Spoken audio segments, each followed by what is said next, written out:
Thank you for coming out to play with me this morning.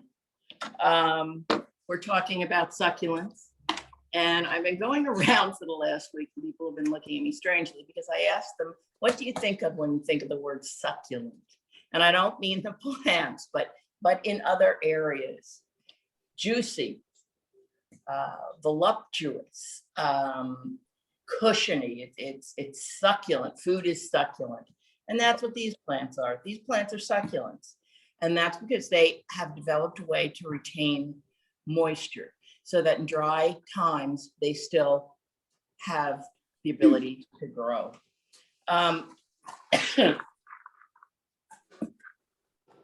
First of all, succulents is a huge group. The group contains the plants that you normally think of succulents, the agave, the mother of thousands, the golem, which is a crassula that has those little tiny weird feet.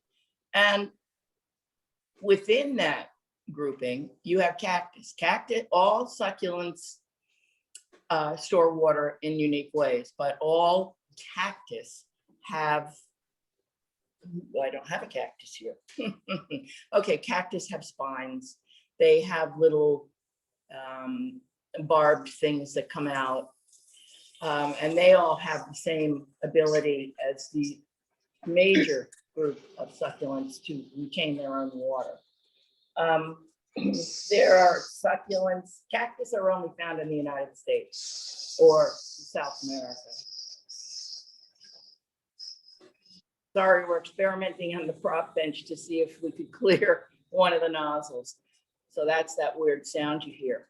Where was I? Okay, so cactus are only found natively in the New World. There's some great little ones, and they adapt to their sites. One of my favorite cactus is called the Rebutia, and it's probably as big as a quarter, and it lives up in the Andes, which is not a typical place that you would think of for cactus. Succulents are found all over the world, and of course, cactus have been transplanted all over the world. There's a fantastic place in Australia where they have weddings and things, and they have huge mature cactus that bloom with hundreds of blooms. So they're true plants. They all bloom, they all set seed, and can be used in various types of design. I'm just going to go over that quickly. These are for the succulents that don't stay out all winter. You can use this to make a succulent wreath, and I've taught workshops in that. The problem with it is it's quite expensive because you need enough succulents to fill a wreath. This is another type of succulent wreath form, and this is a third type, which is the one I prefer to use. This one's lined with moss, and these can absolutely be beautiful and then be brought in the winter time. Like a Christmas tree or a tree by using the oasis as we do in the boxwood workshops. But succulents are plants that a lot of people go for because they're easy. And frankly, I have a lot of succulents because I'm not as good indoors as I am outdoors. And they're very easy to propagate. Now, as a matter of fact, this particular hypertufa pot shows you the other distinction, one of the other distinctions between succulents. This is a hardy succulent. You can plant this outside. These are not hardy succulents, so they're going to go inside.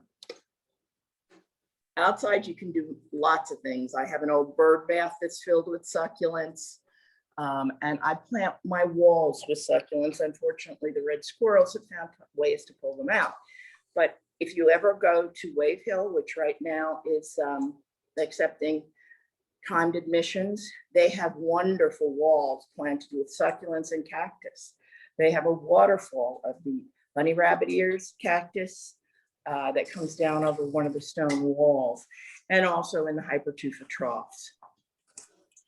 So those are all outside succulents, which include sedums and generally sempervivums, and they're the ones that would be hardy and that would be living outdoors. The only issue with those is you have to realize that once this rosette blooms, the center will get bigger, it'll pick up a bloom stalk and that mother plant dies, but it's made all these babies and they're going to roll away from her to a new spot so that they have some place to grow that's not impinging on their brothers and sisters. They all roll around and show up in new places. Some are pretty interesting, the places they've shown up in my house. But then when you come to indoor succulents, okay, here we have one of my favorites, and it's got a slight blue, what's called, what is it called? It's called a frosting, and it's glaucus. That's one of the main terms that you need to learn for botanical Latin. But that's one of my favorites. That's an indoor cactus. But that, along with the other blues, it's very, very important to know that blue is actually a waxy substance that is coating these plants. So it's very important to remember, never spray blue cactus or you're going to get dots all over them because the wax will be disturbed and in some cases gone, and it will never replace it. Now, a lot of, we have trays here, a lot of trays of succulents. And as you can see, they look quite nice in these hypertufa troughs, which we haven't done in a while.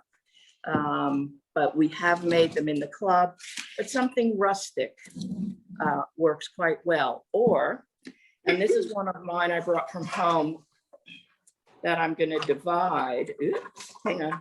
Whoops. Or it's going to divide itself. You can put them in hanging baskets. There's burro's tail, there's dolphin, there's whale's tail, and they're all different kinds of hanging succulents, which you would find in the jungle. So on most succulents, there are two ways that you can make new babies. You can divide them, and nothing here is, well, I guess this Kalanchoe might be ready to divide, but this is for the sale. So you divide them like you divide any plant. The other thing is to make babies from leaves. And that's what this is. These are all either tip cuttings or leaf cuttings that have just been put onto a fast draining soil that is only watered maybe once every 2 weeks when you're growing them. And they will just reach out. Here's a nice little one to show you that. They will just send out little bitty roots, and then they will make miniatures of the plants that they used to be. Whoops. And then grow big and strong. But the main thing, some of these are blue, so we don't do anything with them. We don't spray them. But cactus, the only trouble I have with cactus at home is scale, brown scale and white, the fluffy mealybugs. And those you can get rid of with a spray of alcohol, or use a Q-tip if they're just one or two, and you can dot the alcohol on the mealybug. These are all very nice. They're symmetrical and everything. Now, one of these I brought over because this is another thing that another, but not typical way in which you can make babies without actually having to take a leaf. There is a baby coming out, or it's going to bloom, and that's up to you, because this will elongate and you'll get flowers at the top. But that's another way that you can divide them. Would you pinch that? Yeah, I would pinch it off with my thumbnail. That's why my thumbnails are big. The other things that you can do include putting them in some, like that one hasn't gotten roots yet, but you can put these guys into little bitty pots.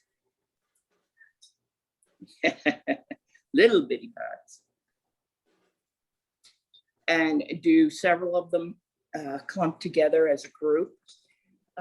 Nowadays, the full grown, and I have to say, they're beautiful, but it hurts because I don't know if these brides, after they take these absolutely fantastic succulents and they have this gorgeous bouquet and they're pinks and blues and greens and yellows,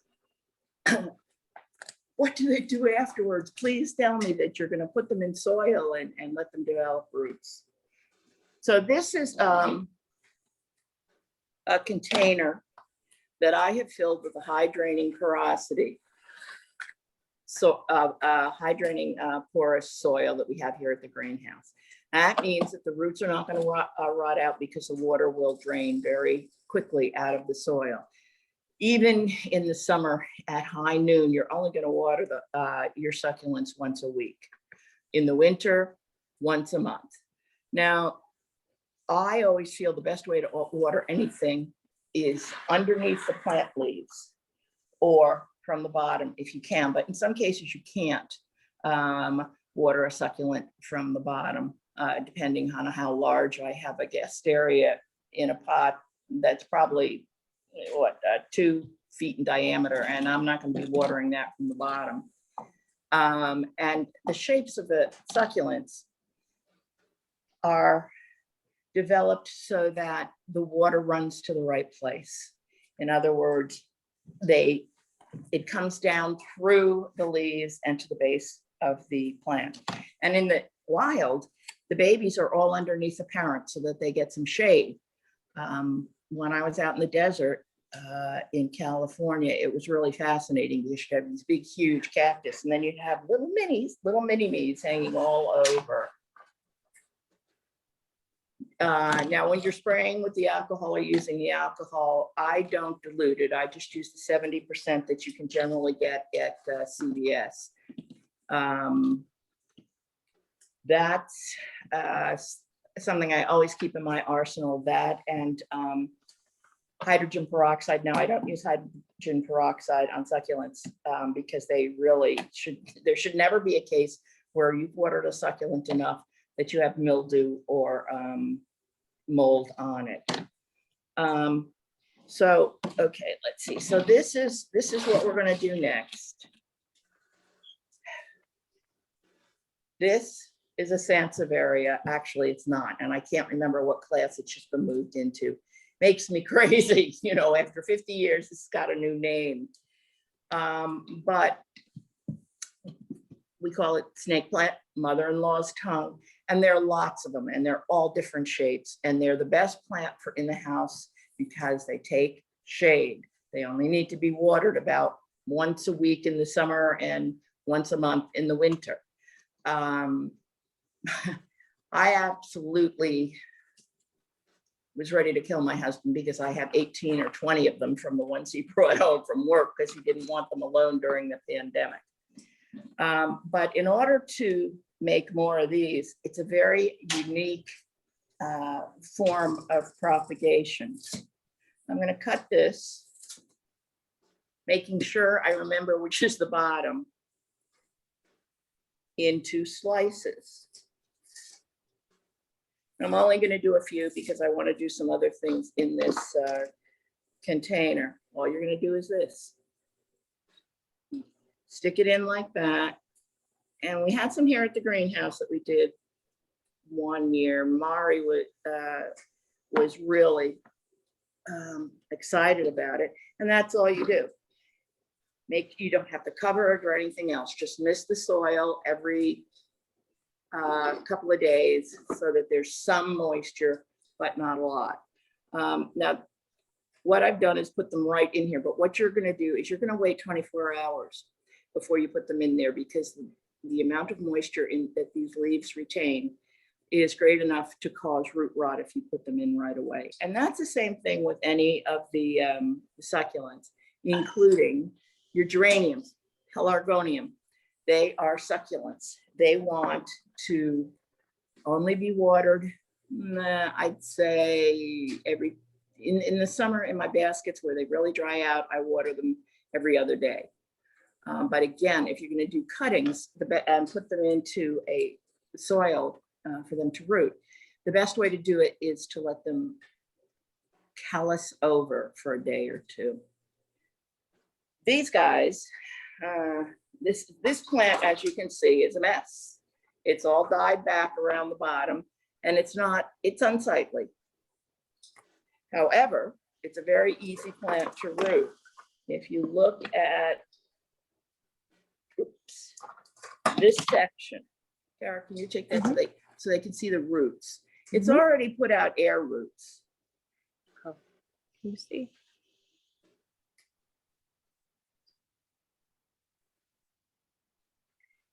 And then the kind of growth this is, it's a perfilata. And that's a general name for stems that go through the leaves. They're perfilated. They go through it and they make a hole. There are other plants, including one of our native wildflowers, the yellow bells.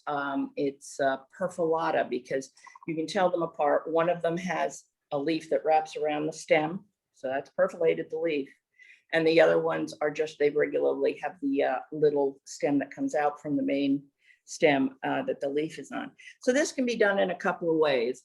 I could just take it right where the roots are, cut it and stick it in to a container. But what I would do would be to take these leaves off, and you can see that's not a good one, but I don't want to take a leaf off of one of these nice juicy ones. I don't know if you can see how the substance is moist. As a matter of fact, this last week I found out a very interesting thing. In certain areas of Mexico that are arid, they take the pads. See, now I've done that, and I'll have those other sections that I can try and root, and then that can just go right in the soil and grow quickly. I'm actually going to leave this here so that we can use these in hanging in baskets for the sale. So in Mexico, we don't have any of the pad cactuses, the bunny rabbit ears. What they do is they cut the pads off the cactus and they put them next to, around the roots underground of a new tree that they're planting. And what that does is for 5 years, up to 5 years, the mucilagic plants are really one of the easier plants, as long as you remember the rule about the blue. No spraying the blue. It doesn't matter what, whether you're using insecticide, insecticidal soap, alcohol, no spraying the blue, because it will take the blue off and it will never come back. So I'm going to leave these here as well. Pot those up. Jerre, are we waiting 24 hours again before putting the cacti in as well? Always let things callus for 24 hours before you put them in. I will say though, some members have had really good luck with geraniums by just sticking them in water. So, you know, plants will find a way to do what they need to do. The names of succulents are very difficult because while you may have a general group, then you'll have somebody who's gone out and mixed the Graptovaria, which would be a Graptopetalum, with an Echeveria. And so you get these really strange names, and you don't know, in many cases, it'll be a Haworthia or it'll be an aloe, but it'll be aloe Haworthides or Haworth agaviides or whatever. So they're very difficult to remember. I generally go by color. I have a couple of good sites where I order from. And, you know, that's because I have a cactus garden outside. And if you're going to do something outside, and for me, it was because I have a lot of rock. So, of course, I have this book, which is really interesting, which is designing with on concrete. So that I can, but you'll see this is, I don't know if you can you get that up a little bit so they can see that moss and succulents growing together out in the wild. I mean, one thing you would think wants shade and moist, and the other you think wants sunny and dry. But you can play with them and see how they fit together and how happy they are together. My soil outside is a special mix. It's 1/3 probably 3/5 inch gravel, 1/3 sand, and 1/3 just regular soil. And it's interesting because that's in the cactus garden, and then right next to the cactus garden is where all my lavender is. And that's in the exact same mix. And it's very, very happy because it wants fast draining. It doesn't want a lot of fertilizer. So it's a soil mixture that you would use for a lot of perennial herbs. Perennial herbs like it dry, and they like it sunny, and they like it quick draining. So we have the two things that will go together, and you know that's kind of a surprise to some people. Then okay, so that's pretty much. There are books on how to design with succulents. I've been to gardens that are completely succulent. As a matter of fact, there's a garden out in Brooklyn, Connecticut, that's completely cactus. And what Wayne will do for you if you like one of his cactuses is he'll cut a pad off on the gravity ears. So, you know, now I got a question on propagating aloe. The best way to propagate aloe is to take the pups that grow around the base of the main plant. The aloe, well, they're not actually succulents, but the aloe, that's how you would do it. You would do it with the Haworthia. They're growing from a single center crown. So they're not as easy to divide. And I have personally have never had success with just laying down a leaf in drainage material. So what you would do, you would take the babies off the outside, the pups that they've created, and then you can get them to put out roots because they've got a little bit of that crown with them when you're taking them off. So any other questions? Do you want me to send out? Which cacti grow outside, or which garden? I have several different types of Opuntia. That's the pad cactus, and there's one that's hardy here. I mean, one that's native here, and it grows on the dunes in Cape Cod and for all the way south. So that's when you know it's hardy. You're looking for the cactus, and even if you wanted to put something like an agave in, which is a succulent, you're going to look for something that's hardy to zone 6B, which is our zone. I have a couple of little round mammillaria, which are one of my favorite cacti. Let's see, I don't have one of them here, although I do have one here in the greenhouse. No, they're over by the window, the little round ones that are prickly. Drolinda gave us a mother plant, and we did surgery on it. And no, it's those. That's it's the round spiky thing that has a little white flower on it toward the front.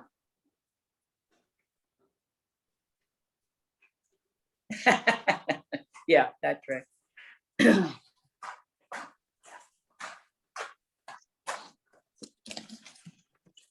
Okay, can you pick that one up and show them that one that has all the flowers and the two little babies? Now on that, what you're going to do, you can see it's already blooming. And if any of you ever want to see cactus in bloom, you can go to the Anza borrega, which is a high desert outside of San Diego. And starting this month, which is when the cactus bloom, oh my God, it's amazing. And they show pictures on their website of what's blooming, and they tell you what's blooming. But that is a little mammillaria cactus that, you know, that would be how you would divide the mammillaria. I'm going to go home and experiment with two cactus that I have that are completely corked at the bottom, which is that when they get brown and hard, and cactus just grow that way in the desert. That's what you're going to see. And some idiots will actually carve their names into them. But that's the way they grow. So what I'm going to try and do is take the green part, cut it off, let it callus, and then just put it on top of some sand and see if I can get it to throw out some roots. Any other questions? What was the name of the cactus location? Oh, Anza, Anza, and the second word is Borrega, Borega. Pretty sure that's In it. San Diego. Yeah. Outside of San Diego. My husband always says, what do you want to come with me for? I'll be in a business meeting. Yeah, well, I'll be in a rental car going to look for something like that. There's also the San Diego, now it's a San Diego Botanical Garden. The first time I went, it was Quail Gardens. And the cactus there are absolutely outstanding. It's absolutely amazing. And then they have one section that's all done with succulents, and it's an underground scene, and they have a huge seahorse that they've made out of succulents. And it's just great. They're absolutely fantastic. My aloe plants have become paper thin. What should I do? That's a good, I don't know. You mean they've become, I would think, without having seen them, that they might need a little more water. But once they lose that rigidity and the turgid state of being fully infused with water, it can be difficult to get it back. I mean, the plant won't necessarily die, but it's the same with Phalaenopsis orchids. Phalaenopsis orchids leaves are water storage devices. If you don't water them and the leaf gets wrinkled, it's because the plant is drawing the water out for other uses than maintaining that leaf, and perhaps putting out a new leaf. And the leaf doesn't have to be taken off because it's still photosynthesizing, but it just doesn't have the water in it anymore, and you can't plump it out again because it just doesn't accept the water back. Which cactus in general, inside or outside, do okay without too much sun?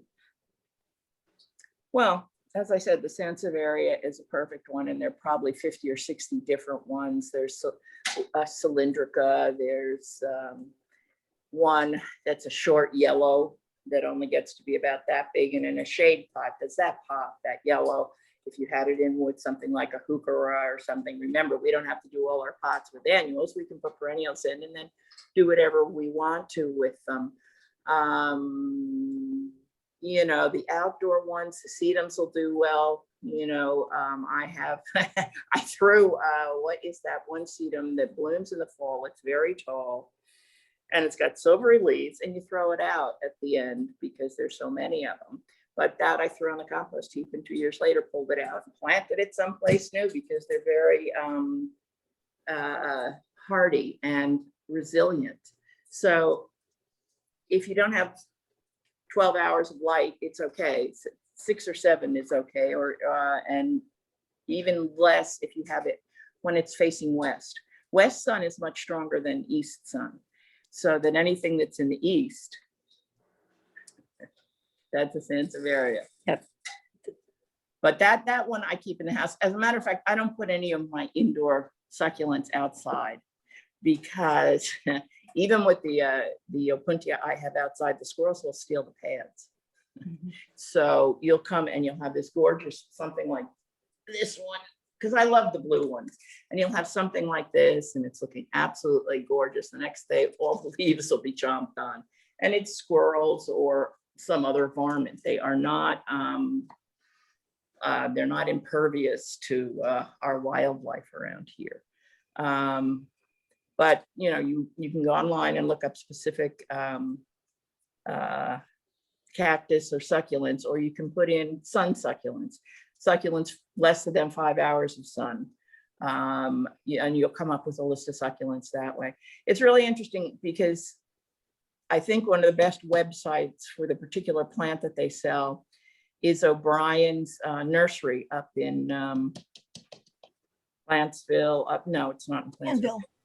Granby, because what they do is they have their hostas listed by size, but within that there's a category for which one takes the most sun. so you can find the plant that's right for your space. That's what you want to be doing.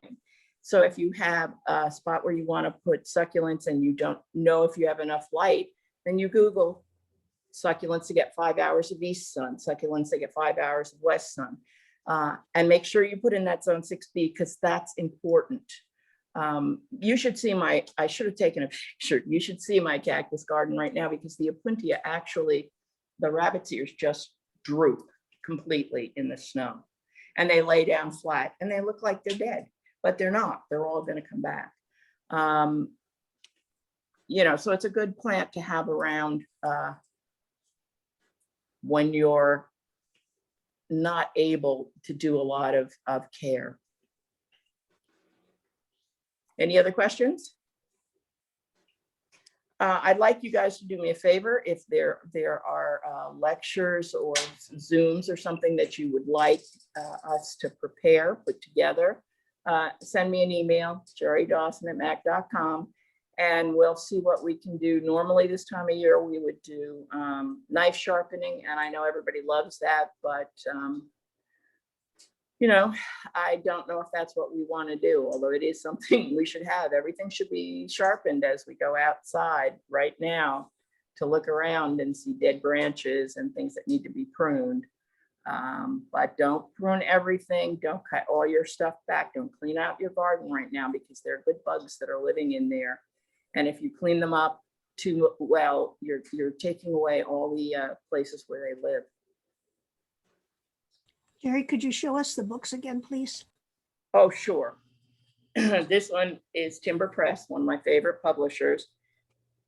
This is gardening on pavement, tables, and hard surfaces.